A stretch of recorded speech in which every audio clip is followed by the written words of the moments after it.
noon, pag nagsalita siya, parang ngongo, hindi namin siya masyado naiintindihan. Kapag kakain siya, kailangan durog na durog or lugaw or sabaw lang. Pagkatapos ng treatment niya, nakakakain na siya ng chicken. Kasi talagang nagaganon niya na.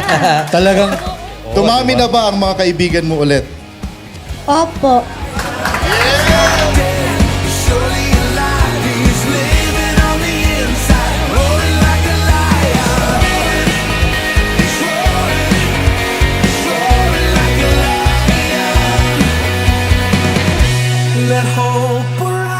From yung nakita namin before dun sa TV, ngayon dila niya na sobrang laki. Ngayon ganito na siya, so masaya lang talaga kami. Ang pinaka-prayers ko lang is hopefully yung speech therapy niya mas mabilis na makatulong tsaka maka-improve sa kanya. Always keep helping.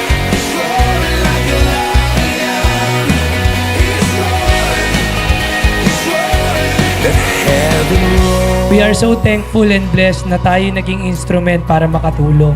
Kami yung grateful sa opportunity na to. So hindi dito nagtatapos yung pagtulong namin. God bless guys. Thank you very much.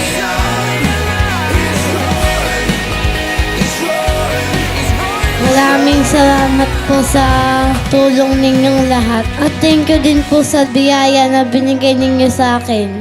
Maraming salamat po.